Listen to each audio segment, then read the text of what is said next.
Hoje nós somos responsáveis para estarmos aqui conversando um pouco sobre o tema que nós vamos trazer hoje, dando continuidade a essa nossa busca de saberes.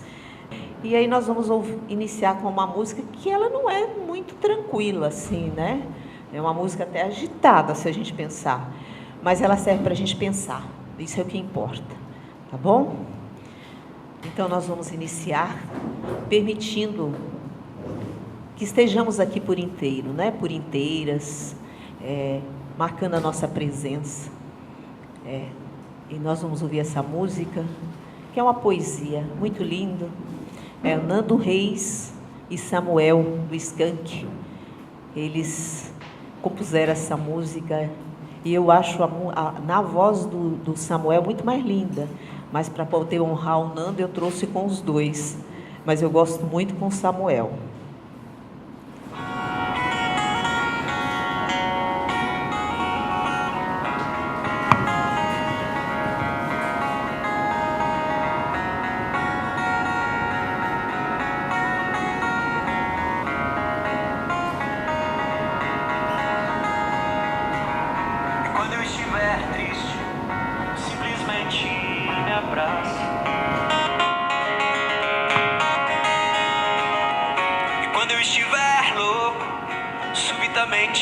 Se afaste. E quando eu estiver fogo, suavemente se encaixe.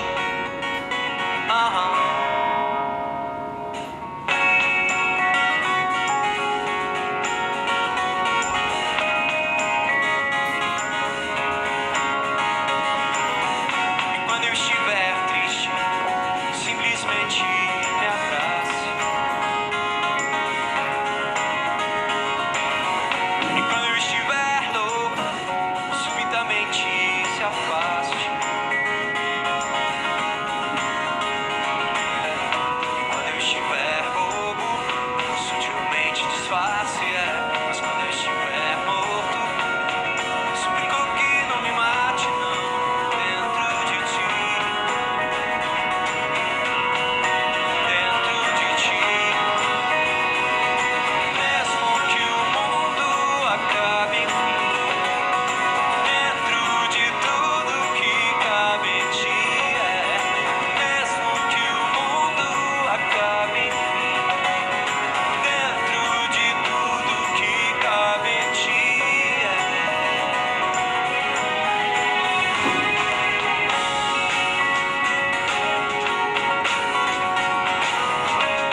Hoje, então, nós vamos falar sobre convivência.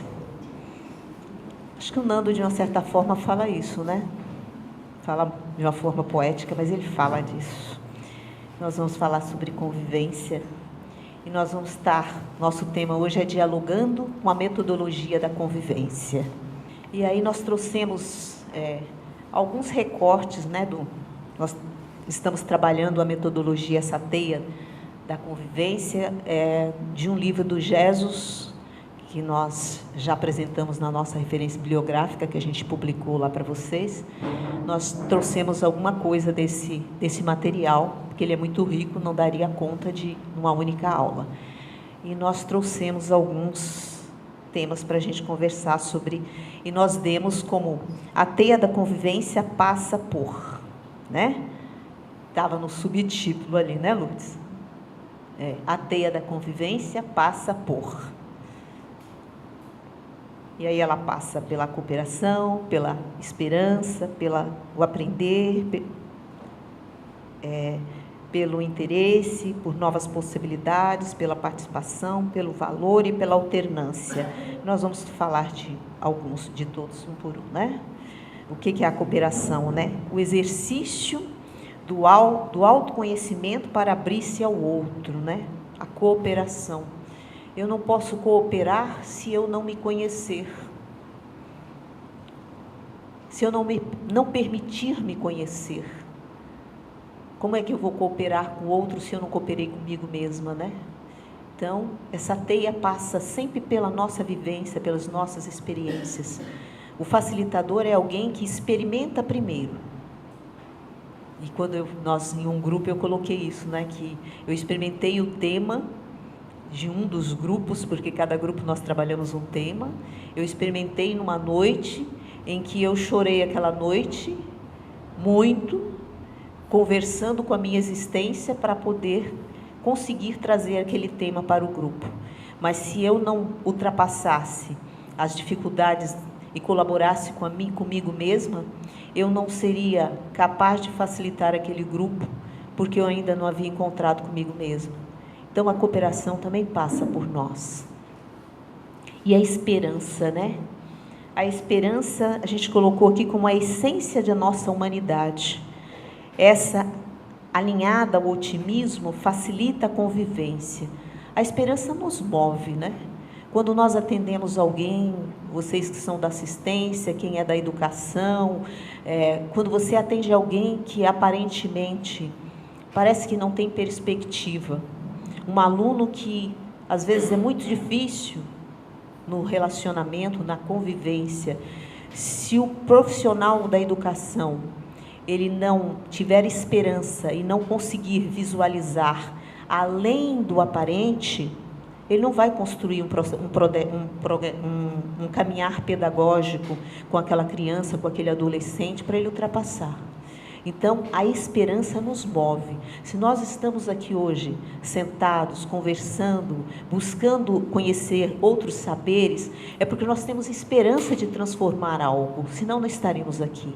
Então, é o grande impulsionador das nossas buscas e do nosso caminhar, a esperança. E o aprender, né? Aprender a lidar com as perdas, que às vezes nós não aprendemos. A gente às vezes quer ganhar sempre. E se nós não aprendemos a lidar com essas perdas, às vezes nós terminamos entrando em conflitos, até nos nossos relacionamentos de trabalho, na nossa casa. Às vezes a gente usa aqueles termos mais simples, teve um piti, né? Termina tendo essas condutas porque nós não sabemos lidar com as nossas perdas, e isso passa também pelos nossos valores, pelas nossas crenças, por aquilo que a gente traz como importante nas nossas relações.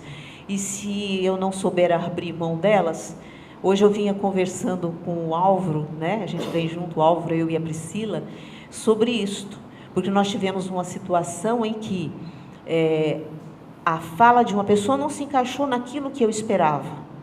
Na verdade, é o que eu esperava. E eu falei, eu vou falar com ela. Só que assim que terminou, eu achei que não era hora de falar, porque eu queria falar numa linguagem de comunicação não violenta.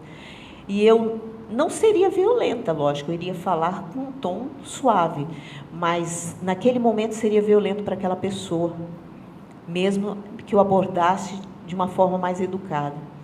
E eu fui dormir com isso, por isso que eu digo que na teia da convivência, às vezes nós precisamos de dormir com algumas situações.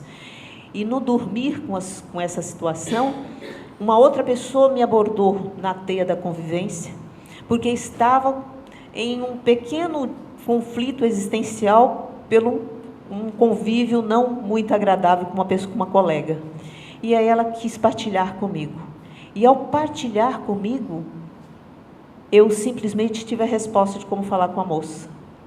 Eu não precisava de falar com a moça. Eu não precisava de falar, porque a minha opinião era diferente da dela. E aí eu tive a oportunidade de falar de uma outra forma e de viver um outro momento, e que foi muito mais gratificante do que falar com aquela moça que não estava sendo conivente com tudo aquilo que a gente acredita. Percebe que, às vezes, na teia da convivência, nós precisamos de dormir um pouco com as nossas angústias ou com as nossas possíveis perdas, para poder reelaborar tudo aquilo e realmente nos encontrar conosco nessa colaboração de crescimento constante que a gente busca. E o interesse, né, que é a abertura em diferentes formas de aprendizado, que é isso que a gente está fazendo, né? Nós estamos sempre abertos a buscar outros conhecimentos, a estar conectados com os saberes das outras pessoas. E se nós nos remetermos ao que nós já caminhamos dentro dessa caminhada de conhecimento, na última aula nós tivemos a questão da rede, depois nós tivemos a cooperação, ou seja, dentro da teia da convivência, nós precisamos de estar sempre em rede, conectados com os saberes dos outros, conectados com a possibilidade do outro somar conosco e na busca da cooperação, porque é na cooperação que nós vamos construindo algo maior e melhor, que é isso que nós queremos dentro da cultura de paz.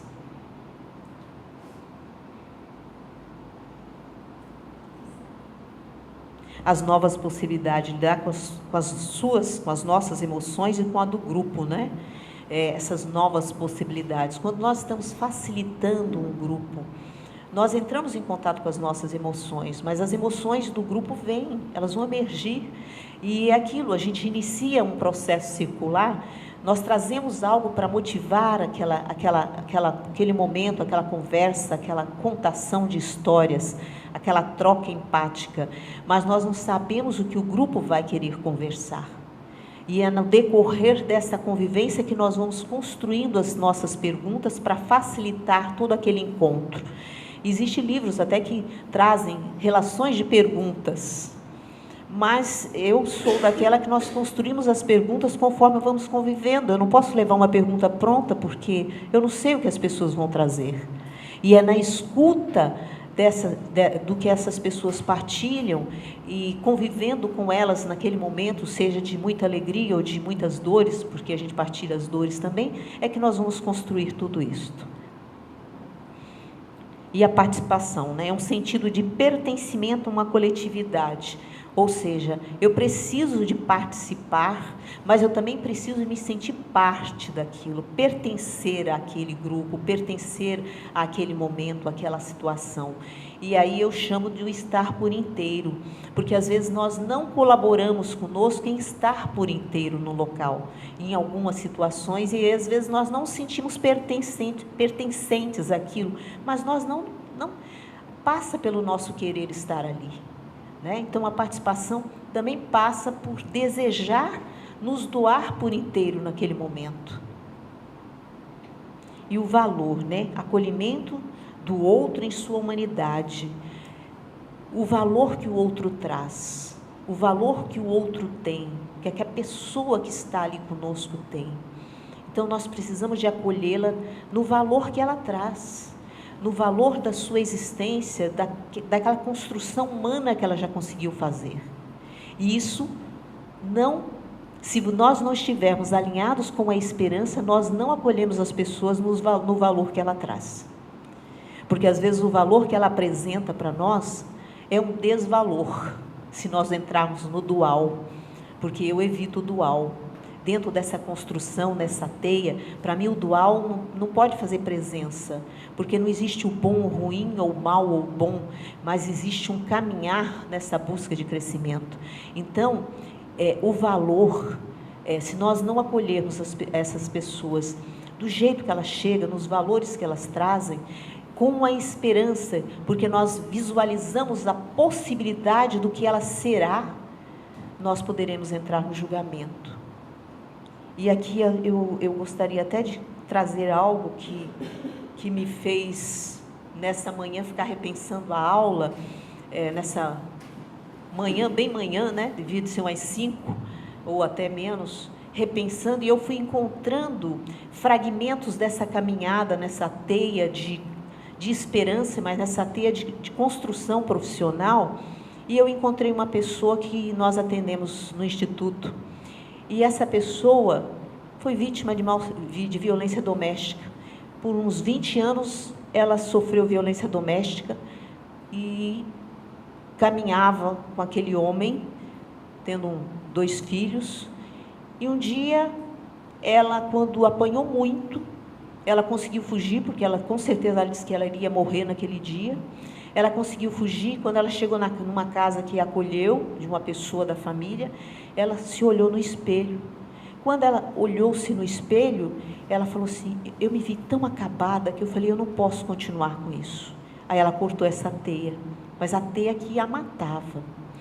E aí, ela apareceu lá conosco. E na hora do atendimento, nós nunca atendemos nesse nosso caminhar de processo circular em nada quadrado. Nossas mesas são redondas. Se nós não tivermos a mesa, nós sentamos numa cadeirinha de frente para a pessoa. Porque nada é tão certinho, nós não somos tão certinhos, temos nuances, né? E aí eu sentei ao lado daquela mulher na mesa redonda, e ela foi contando a história dela, lógico que numa entrevista, mas eu fui permitindo ouvir a história daquela mulher. E literalmente, é lógico que eu não chorei, porque eu não estava num processo de justiça restaurativa, então eu me controlei, mas a minha alma chorou muito, ao ouvir aquela mulher falando, e falava numa voz doce, meiga, de tudo que ela passou. E eu fui acolhendo a humanidade daquela mulher, e ela foi podendo chorar as suas dores, que talvez ela nunca tivesse podido chorar, sem entrar em contato com o meu valor, que eu jamais apanharia de alguém, sem entrar em contato com isso, eu jamais apanharia de um homem. Não, ela apanhou 20 anos, mas ela conseguiu cortar essa teia, sem entrar no meu julgamento, sem entrar em nada, apenas acolhendo aquela mulher no valor que ela trouxe naquele dia. E nessa busca de olhar lá na frente e saber que, na esperança, nessa teia da construção, a esperança nos move, nós continuamos atendendo essa mulher. E não faz muito tempo, a gente conversando, a Lourdes trouxe toda a revisão que ela faz da sua vida, e agora ela está se sentindo tão forte que ela sente a possibilidade de conversar com essa pessoa, ela quer se aproximar deste ex-marido, porque ela agora pode conversar, com certeza ela precisa de conversar, e eu penso que nós precisamos ainda de fortalecê-la mais, mas ela pode conversar sobre todo esse caminhar, mas nessa construção ela viu que ela não poderia continuar naquilo ali, porque os filhos dela estão lá, e ela não quer que eles aprendam a ser violentos como o marido, ela não quer que os filhos reproduzam, então ela quer reconstruir, reescrever essa história. Agora, se eu entrasse com os meus valores, de que eu não apanharia nunca de alguém, e que aquela mulher, por que apanhar 20 anos? Porque se eu entrasse nesse questionamento e não tivesse a esperança de que aquela mulher pode se refazer, nós talvez não atenderíamos essa mulher. E é a alternância de modelo, né? A alternância de modelo relacional em função de diferentes contextos sociais.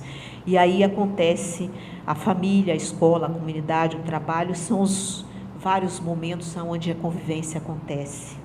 E nós trouxemos uma citação do Jesus,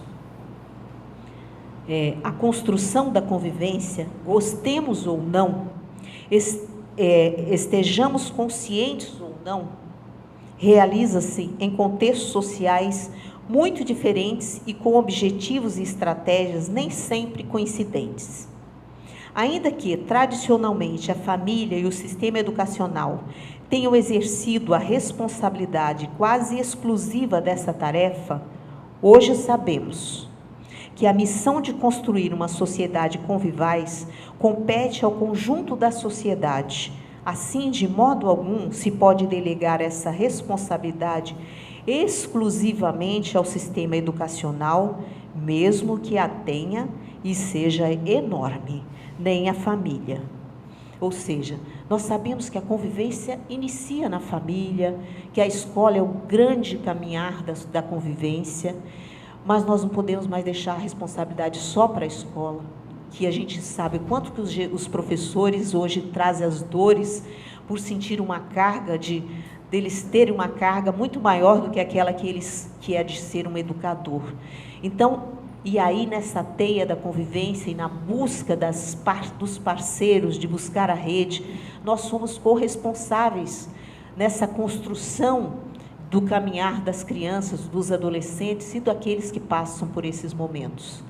Então, não só a escola, ela tem responsabilidade, a família tem muita responsabilidade, sim.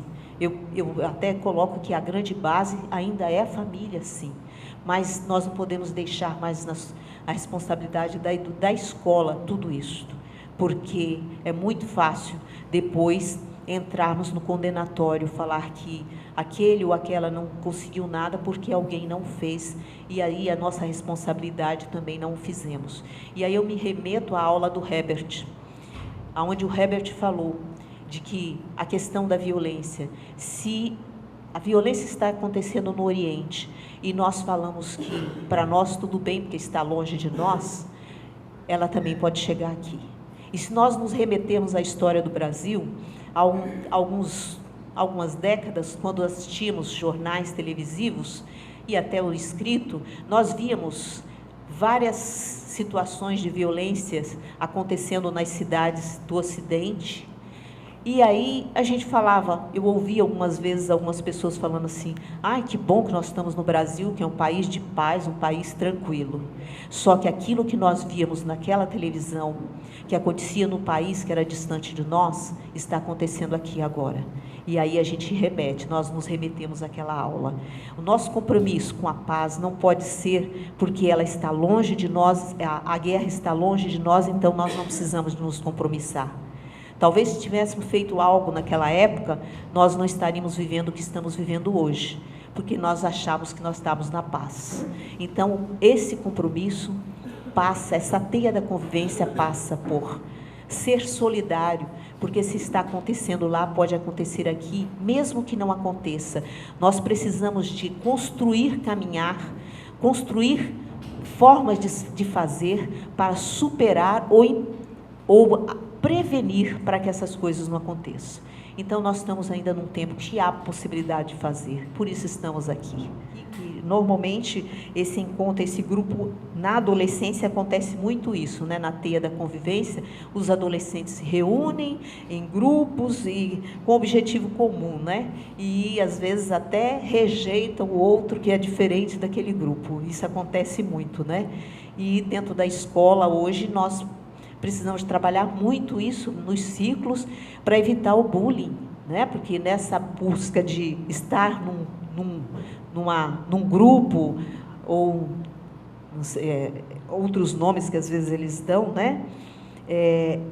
Mas é necessário a gente também trabalhar isso para ensinar o acolher o outro, o aceitar o outro, o receber o outro. Nós aprendemos isso em casa? Sim, mas às vezes nós não conseguimos aprender, porque a família é um local de convivência, eu chamo que é o berço da convivência, do exercício da convivência. Só que nós podemos também ser o berço da diversidade, do contrário. Ao invés de nós recebermos uma boa convivência, nós podemos receber a convivência da opressão e da violência, como um exemplo que nós trouxemos. E se nós crescemos numa teia da violência, nós vamos reproduzir essa violência lá na escola. E aí precisamos de acolher esses meninos e essas meninas, essas crianças e esses adolescentes de uma forma diferenciada. Não com os nossos valores condenatórios, mas sim com a possibilidade de ajudá-los a reconstruir essa história, porque eles não aprenderam outra coisa.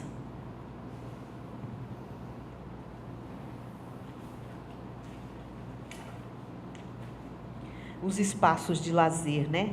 Hoje nós temos os grandes espaços de lazer, né, que influenciam a cultura, os shoppings, porque a maioria das pessoas hoje nós corremos para os shoppings porque achamos que lá está mais seguro, não é isso? E influencia culturalmente, porque nos leva ao consumismo, a distanciar às vezes da construção simples, da convivência que mais na construção do brincar coletivo, e nós precisamos de rever essas coisas também, né? E as mídias sociais, né? As pessoas passam grande parte hoje do tempo conectados à rede social, em algumas realidades frente à televisão. Eu costumo dizer que às vezes nós usamos a televisão como babá eletrônica. Eu uso esse termo, mas já existe um autor até que escreve sobre isso, a babá eletrônica. Às vezes a gente é muito fácil colocar um bebezinho ouvindo uma musiquinha agradável, porque ele fica tranquilo. Eu tenho vivido isso, uma amiga que nós compartilhamos o mesmo espaço, moramos juntas, e eu tenho uma neta, eu tenho uma netinha, e aí ela foi lá procurar no YouTube alguma coisa para bebezinho, e a menina estava ali circulando na mesinha, nos brinquedos, e ela foi procurar. Ela, meus filhos cresceram ouvindo isso. Eu falei, mas... Aí eu olhei assim e falei para ela, mas ela está brincando. Ela está convivendo de uma forma diferente. Ela falou, você não acha legal isso? Eu falei, não. Eu não acho que ela tem que ficar com a babá eletrônica. Se ela está aqui com os brinquedos, vindo até nós, trazendo o brinquedo e conversando, ela não precisa disso. Eu acho que quanto menos televisão, melhor. Aí ela desligou. Então, você percebe, se eu não estou ali, talvez aquela criança fosse conviver com a babá eletrônica e não precisava, ela estava brincando normalmente, andando com os brinquedinhos e tudo mais.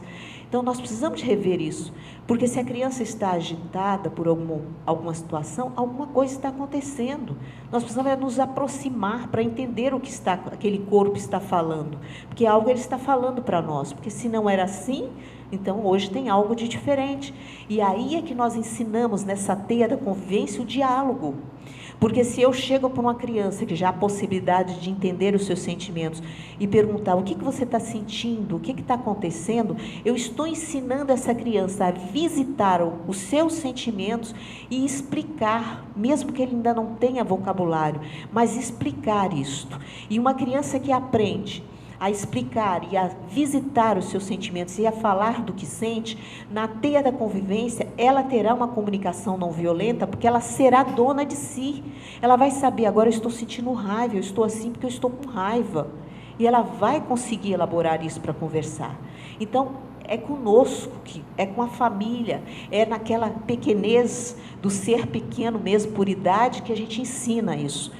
É lógico, nós às vezes não tivemos essa possibilidade pela história, nossa história existencial, nossa história de família, mas nós estamos aqui buscando reconstruir isso nesse dialogar conosco mesmo e nesse dialogar com o outro. O contexto político, econômico e cultural, né? Que contexto, né, gente? O modelo neoliberal é sustentado por um cenário excludente quanto ao direito e à convivência democrática. Então, pretende formar os cidadãos em meros espectadores, de forma a substituir o decidir pelo delegar. Na sociedade contemporânea e na Declaração Universal dos Direitos Humanos, é um marco para a convivência, porém, a partir do 11 de setembro de 2001, as Torres Gêmeas, observa-se um retrocesso ao dualizar segurança e liberdade. Com isso, limita a liberdade e baliza-se a segurança e a democracia. Contraditoriamente, a dignidade inerente a todo ser humano, que deveria ser ponto construtivo da convivência, fica sujeito ao combate, ao terrorismo, ao crime organizado. Aconteceu as Torres Gêmeas, mas se nós trazemos isso para a nossa realidade no Brasil, nós estamos vivendo isso no Rio de Janeiro, nos morros daqui. O combate ao crime organizado fere a dignidade humana, fere a liberdade democrática. E aí, nós, enquanto construtores de saberes e possibilidades de construir e de criar caminhos para que essas crianças e esses adolescentes e as pessoas que buscam os nossos serviços possam redescobrir uma forma de se posicionar e não só se tornar apenas delegar poder para alguém, porque é assim que se faz. Eu delego para um deputado, para um vereador, para um presidente da República, e aí dentro desse conceito retributivo e não restaurativo, depois eu tenho alguém para ser bode expiatório, dizendo que não deu certo porque aquele cara não presta, aquele cara roubou, aquele cara fez isso, aquela mulher fez aquilo. Só que a nossa responsabilidade em estar cobrando, em estar presente nesses lugares, nós esquecemos. Existem as sessões onde os vereadores votam tantas coisas, a gente não vai. A gente nunca vai nas sessões, eles decidem, nós delegamos, depois nós falamos que o Brasil está ruim, que o mundo está ruim. Nós não paramos com os nossos vereadores para cobrar, para falar. Recentemente eu moro no Cubatão, nós tivemos a mudança da lei, onde os direitos dos funcionários públicos, eles perderam muito. Licença-prêmio, eu mexi em várias coisas. E eu parei com o vereador, não com alguns, mas eu parei com o vereador e falei para ele, isso é um retrocesso, vocês vão mexer até com a licença-prêmio, que é onde a pessoa trabalhou, ela vai ficar lá 3 meses em casa e nem precisa, eles nem ficam, tem gente que nem fica, tem gente que vai tirando parcelado, vocês vão tirar isso, é demais o que vocês vão fazer, vocês vão cortar 100% nas férias, vão dar 50%, mas então vão tirar aquilo que não vai mexer com os cofres públicos. É o mínimo, vocês precisam de manter alguma coisa. E eu olhando no olho daquele cara, eu não sou funcionária pública do município. Eu já sou funcionária pública aposentada. Hoje eu vivo de fazer nossos trabalhos voluntários. Mas eu não podia ficar calada. E aí ele falou assim, eles foram para uma reunião. Ele falou, olha, mas só que o prefeito está querendo coisa pior ainda. E aí foram para uma reunião e foram rever as coisas e melhoraram. Quer dizer, que as férias que não iriam ser nem de 50, passaram para 50, aí eles mantiveram alguns direitos. Eu não sou profissional daquela... Mas, gente, eu não posso não ser solidária com todas as perdas que aquele pessoal estava sofrendo. E se eu tenho possibilidade de falar, de pressionar, eu preciso fazer. E isso é teia de convivência, isso é solidariedade, isso é esperança de construir algo diferente. Nós não podemos ficar parados mais. Porque senão nós não ensinaremos, não colaboraremos, porque a gente não ensina, mas a gente possibilita portas e janelas, luzes, refletores, para que alguém possa clarear, e aí eu me remeto a Sandra, as suas sombras, possam levar luz às suas sombras. E é isso que nós vamos buscando com os processos restaurativos, levar luz às sombras. E quando as pessoas vão conseguindo colocar a mão no interruptor e falar, agora eu tenho coragem de iluminar essa sombra, ela se refaz, ela se reconstrói. E é isso que nós acreditamos, por isso estamos aqui. E o resultado desse modelo, Desse modelo, ele polariza, desse contexto neoliberal, Ele polariza a desigualdade social, construindo uma minoria que controla. Uma minoria que controla. A dominação subjuga a independência, a interdependência, atenta contra a garantia dos direitos. Olha só, construindo uma minoria que controla. E quando chega na hora dos palanques eletrônicos, a gente escuta que o grande potencial da nação está na educação.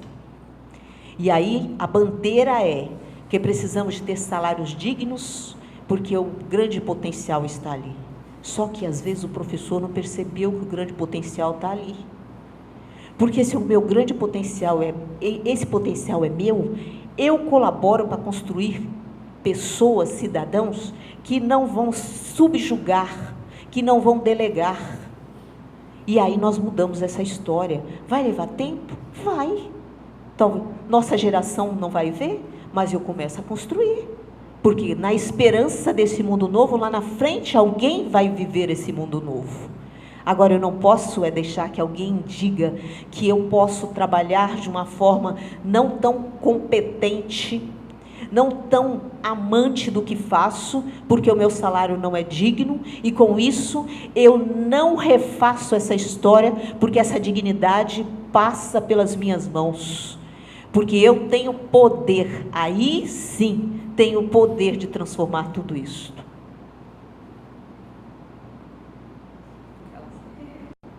E aí, nesse exercício da convivência, nessa teia da convivência, existe um exercício, alguns tópicos que nós trouxemos, onde nós exercitamos a convivência, e o diálogo é um deles. O diálogo é fundamental e principal na relação da convivência, ou seja, uma conexão com o outro, é o exercício de escutar, além do audível. Esse interliga-se ao respeito.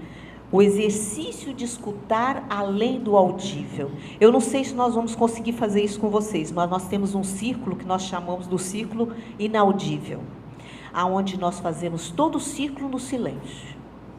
Nós dialogamos sem o verbal. E a gente escuta muito. Escuta muito. E esse exercício de escutar além do audível, eu costumava falar muito isso quando eu trabalhava e que vinha muitos estagiários. Às vezes, quando alguém procura muito um serviço, às vezes você tem que falar, essa pessoa não está buscando esse serviço, ela está buscando algo que eu ainda não consegui entender. Né? Às vezes a pessoa vai lá e está sempre todo mês buscando a mesma coisa. Ela às vezes não conseguiu verbalizar, mas ela está falando algo. E aí eu preciso, enquanto profissional, me inquietar diante disso. Porque senão eu apenas estou reproduzindo um modelo, se eu não me inquietar. O que essa pessoa está me dizendo todos os meses, voltando, buscando a mesma coisa? Eu preciso de perguntar para mim e perguntar para ela. E gastar, eu digo que a gente não perde tempo, a gente gasta tempo, mas que lá na frente nós ganhamos tempo. Gastar tempo em ouvir. E aí eu entro na assistência, porque nessa outorga de poder, o que fazem com o pessoal da assistência é, simplesmente ele vai decidir quem pode e quem não pode. Ele vai eleger quem é o mais digno de receber ou menos digno. E nós temos que virar isto. A outorga não pode ser, mas ele mora num bairro mais periférico, então ele tem mais possibilidade de se tornar um traficante, então ele entra no projeto porque a gente está fazendo uma prevenção. E aí o outro que está num bairro mais que talvez não seja, então ele pode esperar e ele não entra no projeto. E aí nós estamos simplesmente sendo usados para nos outorgar um falso poder, aonde nós elegemos. E aí a gente não percebe que nós estamos sendo manipulados, e eu volto lá na marionete ou no fantoche da Carla, que ela falou. Nós achamos que estamos decidindo, mas alguém já decidiu por nós. Se nós não compreendermos tudo isto, nós não construímos nesse nosso fazer profissional uma teia que possibilita criar cidadãos conscientes.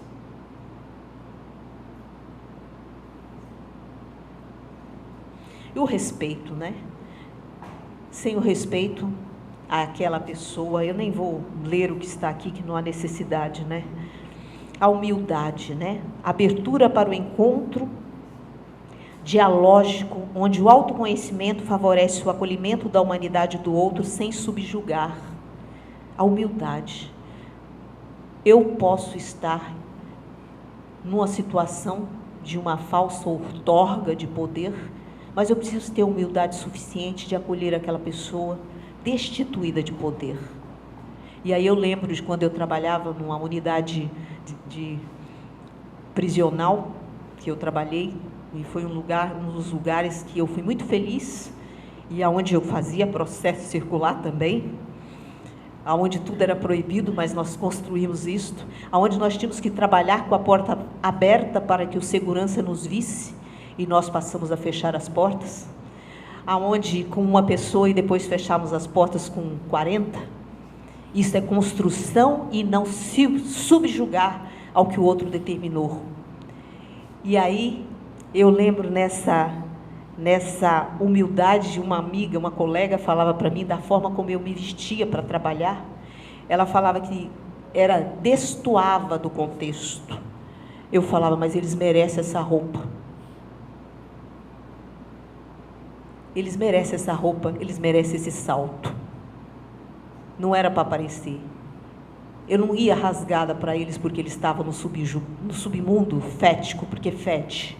Eles mereciam alguém que os atendesse perfumada, bem vestida, para mostrar que eles tinham dignidade. Então, o apresentar-se bem não é vaidade. Às vezes a gente é mais humilde do que o outro que está, aparentemente não está tão. Mas é simplesmente valorizar aquela população que vem dizendo, eu me visto assim porque você merece ser atendido assim. E eu não ligava, e não liguei, e até hoje não ligo por essas falas. Mas nós precisamos de quebrar, porque dentro de uma instituição total é muito difícil quebrar, mas não é impossível. E nós quebramos vários paradigmas nesses atendimentos, onde até dentro da P2, uma penitenciária mais fechada, nós atendíamos em grupo, nós atendíamos aqueles homens em processo circular. A solidariedade, um elemento significativo ao processo evolutivo da civilização humana, ao proporcionar a partilha dos diferentes aspectos da vida, seja material ou afetivo. Nessa teia da convivência, eu digo que a solidariedade é muito mais troca afetiva do que troca material, porque a material é nada. Você dar alguma coisa que às vezes a gente tem possibilidade de dar, isso é nada. Isso às vezes até tira a nossa consciência pesada, tipo, eu já fiz a minha parte, mas nós não fizemos a nossa parte toda. E é muito fácil, mas a troca afetiva é que é difícil, porque ela passa por superarmos os nossos bloqueios, as nossas dificuldades. Às vezes nós estamos sentados do lado de alguém, num ônibus ou em alguma situação, né? E alguém que aparentemente não é tão higiênico quanto nós. E aí, às vezes, se eu tiver que dar a mão para aquela pessoa, como é que fica? Nós podemos pensar nisso, começar a pensar nisso. Essa troca afetiva. Uma pessoa, às vezes, que está suja, literalmente, né? E você não consegue dar a mão para ela, não dar a mão para ela, ou você dá, aquilo eleva. E eu lembro de um caso de uma pessoa que compartilhou aqui conosco no GCRIM, que chegou um homem, eu fiquei encantada com esse rapaz, com o atendimento aqui do GCRIM.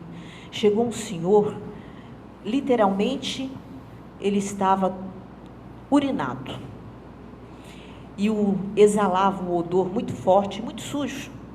E ele veio para ele tinha um horário para audiência. E aí aquele funcionário olhou aquele homem e falou, ele não tem como ele entrar desse jeito na sala da audiência. Mas ele não mandou aquele homem embora. Ele não usou a outorga do poder. Ele saiu da cadeira, ele deu a volta, ele foi na sala de espera e conversou com aquele homem. Falou para ele, o senhor não tem como entrar aqui desse jeito. Não tem como o senhor entrar na sala da audiência, mas eu vou adiantar os seus papéis, porque tem como eu adiantar sem o senhor entrar. Mas na semana que vem eu remarco, quando o senhor voltar, o senhor, por favor, não venha desse jeito, porque senão isso vai ser difícil. Aí aquele senhor, e aí eu digo que é o encontro da humanidade, você caminhar para encontrar a humanidade do outro. O senhor falou para ele, olha, eu sei que eu estou cheirando mal, mas eu trabalho de catador de reciclados. E eu fico com receio, porque nos lugares que eu ando, às vezes não tem um bar para eu buscar um banheiro. E eu fico com receio de ir na rua e alguém falar que eu estou tendo um atentado ao pudor, então eu urino na roupa. É por isso. Ele reagendou. No retorno, aquele homem estava limpo, barbeado, e foi falar com ele: olha, eu vim, viu? Vocês percebem? Se aquele rapaz tivesse parado no poder da mesa quadrada, ele não teria saído dali e conversado com aquele homem não teria tido a possibilidade daquele processo de ser escutado e aquele processo ser resolvido, porque simplesmente, e aí nós entramos naquele a humildade daquele funcionário possibilitou o encontro com a humanidade daquele homem e ouvir uma história tão linda. E às vezes na rua a gente pode passar e simplesmente achar que é um homem que fede. Talvez se a gente tiver que dar a mão, a gente não vai dar porque a nossa está limpa. Nós precisamos rever muitas coisas nessa nossa busca de crescimento para sermos facilitadores. A ternura. A ternura como referencial de convivência necessita ser compreendida na dimensão sentimental no processo de formação das pessoas, sem desprezar o contexto social e político. Isso não significa oposição à racionalidade, mas à insensibilidade. Nós já falamos tudo disso em cima, né? O perdão. O perdão remete ao discurso religioso. Às vezes, quando a gente fala do perdão, todo mundo já pensa que é um discurso religioso. Mas, fora o contexto da fé, é oposto à vingança. É também uma estratégia inerente à cultura da reconciliação. Ele é oposto à vingança. E se eu ainda tenho dificuldades de buscar a humanidade do outro e me reconciliar com o outro, pedindo desculpa pelos toques não amáveis que eu fiz na vida do outro, isso é perdão. Eu não preciso falar me perdoa, mas quando eu peço desculpa para alguém, eu estou pedindo perdão, eu estou reconhecendo que eu feri a humanidade do outro. E eu acho que no dia a dia nós precisamos de rever, seja no final do dia do nosso trabalho, será que eu preciso nessa teia da convivência buscar um colega e falar para ele: olha, hoje a minha humanidade esbarrou na tua de uma forma que te machucou. E às vezes a pessoa reconhece que não machucou, mas eu posso falar: mas eu senti que eu feri a tua humanidade. Para irmos embora em paz e no outro dia recomeçarmos. Às vezes precisamos fazer isso. Essa minha amiga que mora comigo, eu sou eu falo para ela chatinha, mas eu sou meio exigente no respeito àquele que cuida das limpezas e tudo mais. Eu acho que todas as profissões merecem respeito.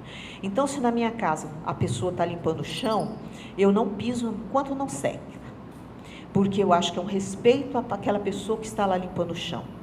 E aí aconteceu dessa minha amiga, precisava de fazer um negócio e não pegou um documento, e a pessoa estava lá limpando o chão, e ela não tem esse hábito, se estiver limpando, ela pisa, isso já é da vida dela. Só que quando ela chegou, eu falei: aqui em casa, pelo menos isso eu sou chata, eu respeito, se a pessoa estiver fazendo, eu não piso, porque eu acho que magoa o outro, mesmo que ele não fale. E aí ela precisava de subir, ela tinha que passar para subir, para pegar um negócio, ela falou: eu posso subir? Aí eu falei para ela assim: olha, estamos encerrando isso aqui agora, se você puder aguardar, será bom, tipo, está molhado, isso aí já é um combinado que nós já sabemos.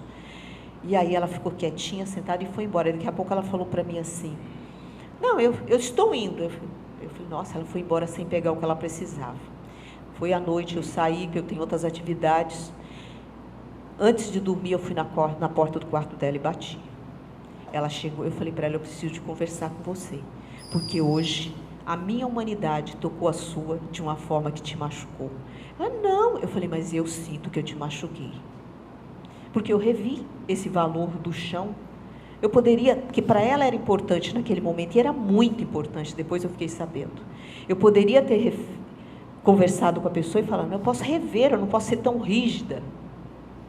Era uma rigidez.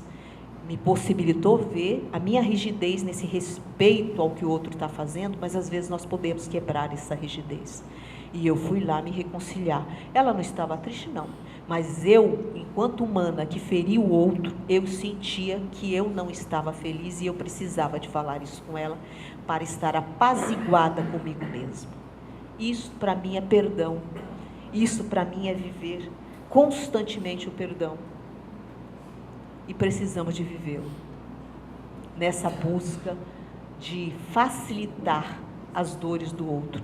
Porque se eu não buscar perdoar a mim, perdoar o outro, perdoar a violência que o outro destila neste mundo, se ele sentar num grupo de transformação de conflito, eu vou trazer os meus valores e meu julgamento. E se eu trouxer os meus valores e meu julgamento, eu não vou facilitar.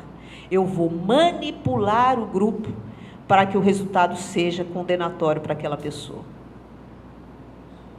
Eu posso manipular. E aí nós vamos lá no Dr. Egberto, na aula dele.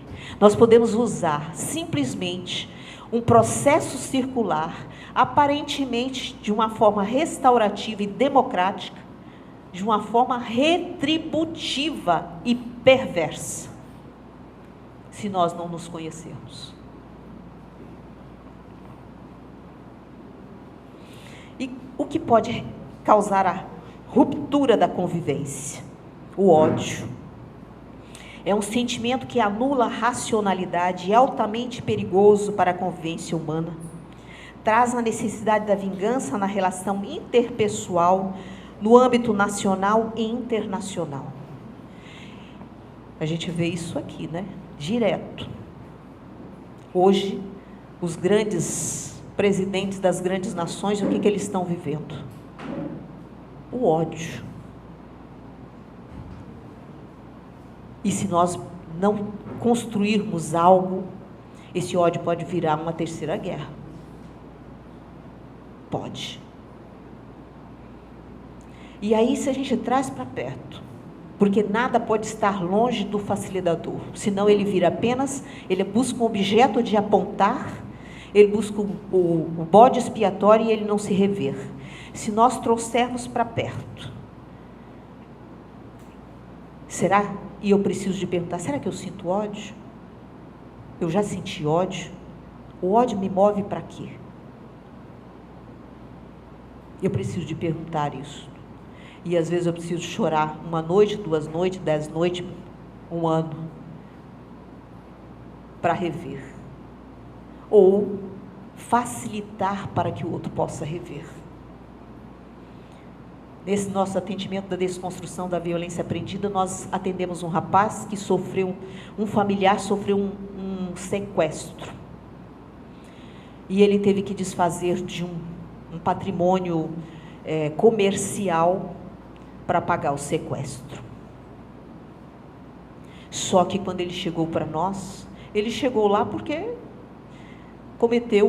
bateu na filha ou no filho, eu não lembro se era criança, se era menino ou menina. Mas nós percebemos que ele tinha muito ódio.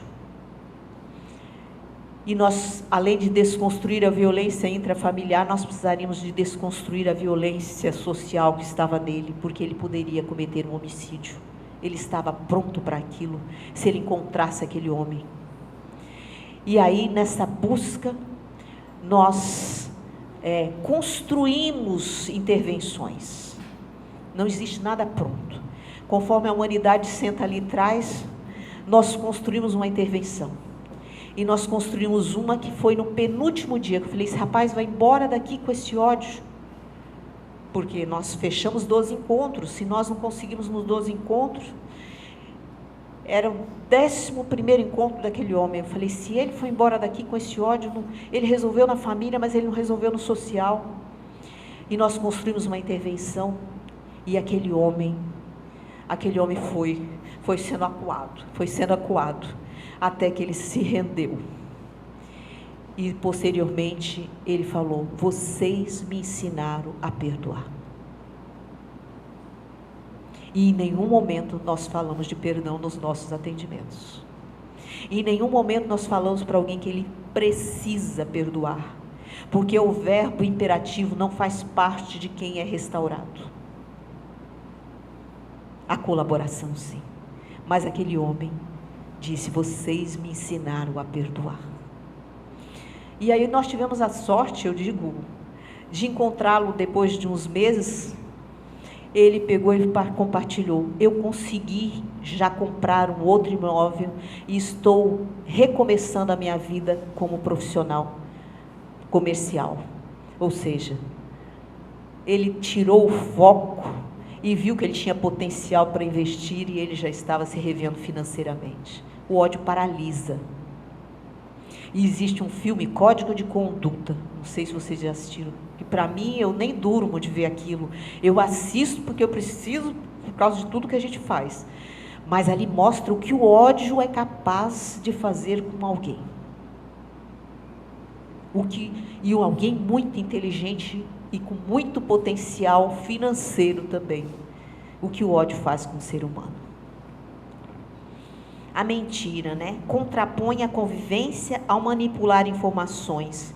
Precisa ser objeto de análise nas escolas, para criar possibilidade de atitudes contrárias à mesma.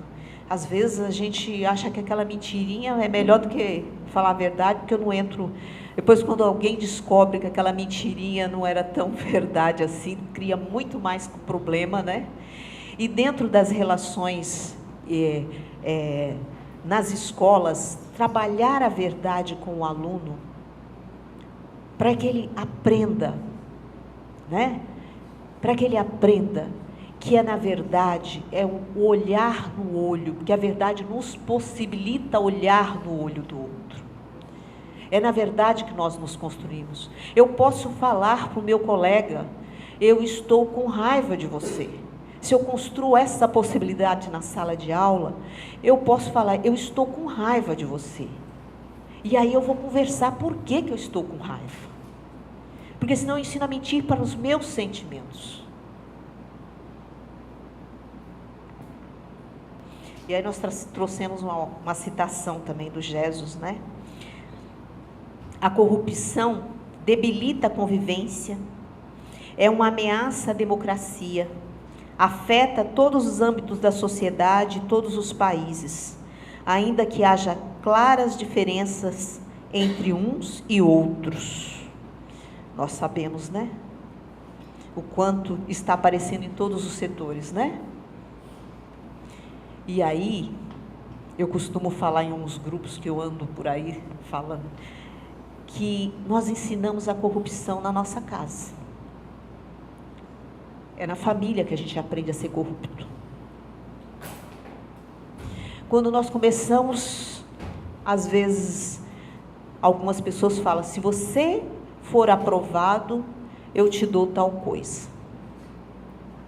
Eu já estou ensinando a barganha. Eu estou abrindo possibilidade que eu posso ganhar algo. Então, nós vamos ensinando. Nós ensinamos algo.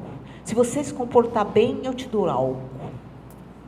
Aí o fulano não vai se comportar bem, mas ele finge.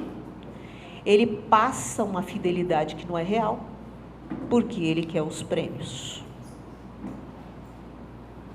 Então a gente precisa, enquanto educador não só na escola, mas educadores, porque nós somos educadores nas nossas relações de trabalho, nos nossos atendimentos, rever isto. Os prêmios que às vezes a gente dá, nós ajudamos a construir corruptos.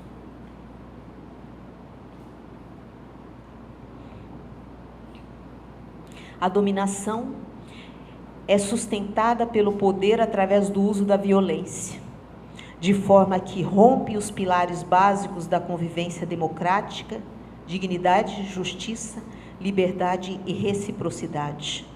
A dominação é sustentada pelo poder através do uso da violência. E nós, no início, conversamos e trouxemos a preocupação daquela mulher que sofria violência, porque os filhos estão aprendendo a ser violentos com tudo que eles vivenciam e recebem. Precisamos de rever as violências que sofremos, porque nós a reproduzimos se não negarmos. E negar não é esconder. Negar é dizer, eu quero um projeto pedagógico para a minha convivência diferente daquilo que eu recebi. Quando alguém, mesmo que muito pequeno, diz isto, ele está caminhando na possibilidade de reescrever relações mais pacíficas e mais construtivas. Vamos reproduzir algo? Com certeza. Nós somos humanos, mas nós vamos, com certeza, desconstruir a maioria daquilo que recebemos. E como isto? Precisamos revisitar os nossos valores, as nossas crenças, que eu chamo de ideologias arbitrárias. Conforme o Egberto falou, pau que nasce torto, morre torto. Isso é uma ideologia arbitrária para mim. Às vezes, esse aí é impossível. Às vezes a gente fala isso. E você? Não é impossível, eu esperava era isso mesmo. Nós estamos reproduzindo violência. Nós não deixamos hematomas, nem eritemas, mas nós deixamos marcas existenciais na alma humana que dizem que você é incapaz. E aquele que recebe violência, um dia ele estoura, um dia ele mostra a violência, de alguma forma. Coragem para revisitar, coragem para mergulhar, eu penso que quem está aqui tem, mas precisamos de mergulhar. Conforme vamos mergulhando, nós vamos nos pacificando. Eu costumo dizer que trabalhar com prática restaurativa, até hoje, os que sofreram violência que eu encontrei, sempre tem um ardor no que faz, porque sentiram a dor, então há uma conexão empática com o outro quando chega. Mas isso não significa que o que não sofreu não é sensível, não é amoroso, não tem ternura, não é solidário o suficiente para fazê-lo. Nós entendemos a dor porque passamos, mas o outro pode entender a dor ao ouvir. E aí entra a escuta do inaudível. Eu sou sensível à sua dor, mesmo não tendo sofrido.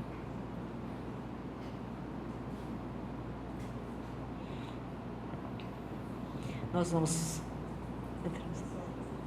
E nós colocamos uma observação aqui que tem a ver com o nosso trabalho, né? Na experiência de desconstrução da violência aprendida, que nós chamamos de DVA, através das práticas restaurativas desenvolvidas pelo Instituto Anástasis, pode-se afirmar que tal sentimento é passível de aprendizado ou desaprendizado. Ou seja, nós podemos aprender a ser violentos e também a desaprender. Então, não podemos usar essa ideologia arbitrária quando a gente se depara com alguém violento, ou que aparentemente está mostrando violência na convivência, tipo, esse não tem jeito. E aí eu vou lembrar uma história que eu já trabalhei em educação. Trabalhei e amo a educação. Mas eu fui embora da educação porque eu me deparava com situações que eu falava, só se eu for diretora, talvez eu consiga alguma coisa. E aí eu fui fazer pedagogia. Mas depois eu achei que não era meu caminho, meu caminho era ser assistente social mesmo, e eu busquei trabalhar como assistente social. Mas eu lembro de uns alunos que eles eram taxados, aqueles alunos que estavam lá anos e anos, sempre no primeiro ano, no segundo ano, não sei se é assim que fala hoje, ainda é assim, né? E eles não saíam daquela sala de aula. E aí eu montei um projeto como assistente social dentro daquela escola, e a direção me deu a autorização de montar as salas de aula, ou seja, distribuir os alunos por professores. E eu conhecia os professores. Não conhecia de amizade, mas eu conhecia o seu jeito profissional, o seu ser profissional. Eu conhecia a humanidade dele enquanto profissional. E aí eu distribuí aqueles alunos. Daquele professor que existia na época, que escrevia, às vezes, algumas palavras na lousa até errado. Mas que ele tinha um amor tão profundo. E aí eu peguei aqueles alunos rebeldes e distribuí. Para aquele que escrevia errado, mas não tem problema, mas ele sabe amar. Aquele que sabia escrever muito bem e sabia por disciplina, sabia moldar aquele que estava tão desmoldado. Aí eu coloquei aquele aluno.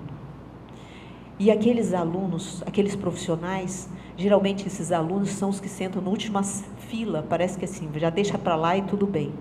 Aqueles profissionais os colocaram na primeira fila, na primeira carteira.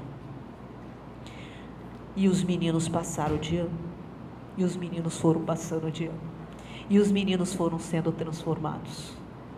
E os meninos foram aprendendo a ler.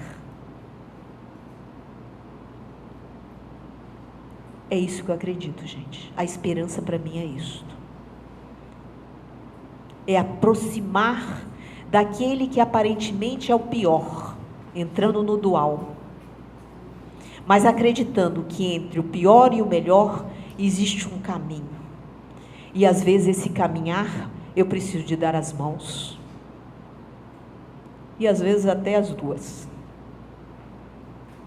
Mas se eu revisitar a minha história e ver o quanto eu recebi, eu vejo que eu tenho tesouro suficiente, às vezes, para dar as duas mãos a essas pessoas.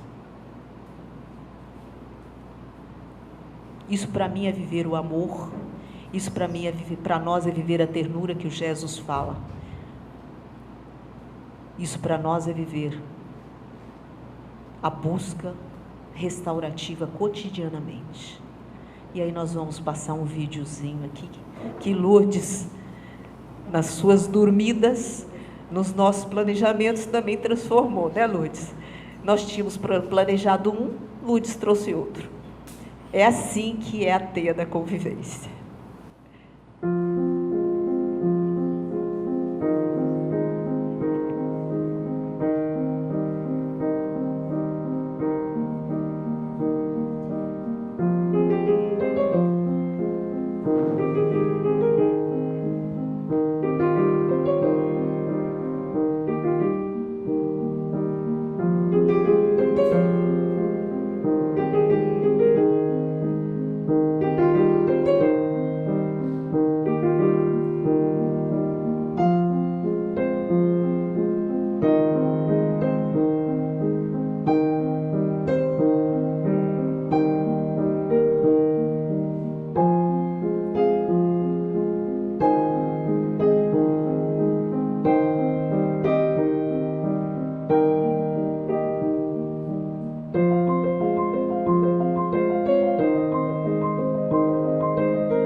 Mas vamos ficar assim um pouquinho, porque eu sei que nessa conexão afetiva, eu sinto que a nossa humanidade está precisando desse tempinho.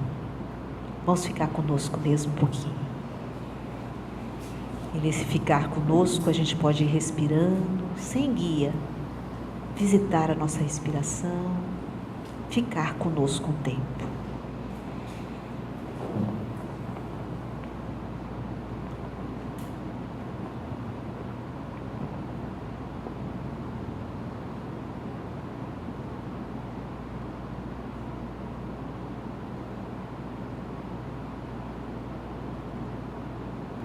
Que bom que vocês permitiram esse encontro com a sua humanidade nesse momento. Obrigada porque o coração de vocês fala. Nós estamos unidos, conectados afetivamente.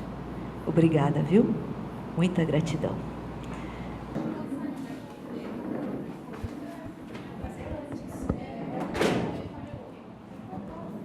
Neste momento, nós vamos fazer uma dinâmica. Vocês receberão uma folha de flipchart, aonde vocês vão conversar o que é convivência. Vocês escreverão nessa folha, e, por favor, escreva lá em cima assim, a cor do grupo, tá bom? Essa folha vai circular. Quando ela chegar, vamos supor, aqui no grupo vermelho, ela vem para o grupo azul claro. Aí o grupo azul claro vai ler o que o grupo vermelho trouxe e vocês vão conversar novamente sobre o que é convivência. E é bom que vocês escrevam o conceito de convivência que vocês fecharam num papel à parte, porque o de vocês vai circular para vocês terem. Tá bom? E aí ela vai circular. Quando a folha chegar, a folha vermelha chegar no grupo vermelho, respectivamente, aí nós vamos para uma outra etapa, tá bom? Mas a folha vai circular e em cada momento vocês vão conversar novamente do que é convivência,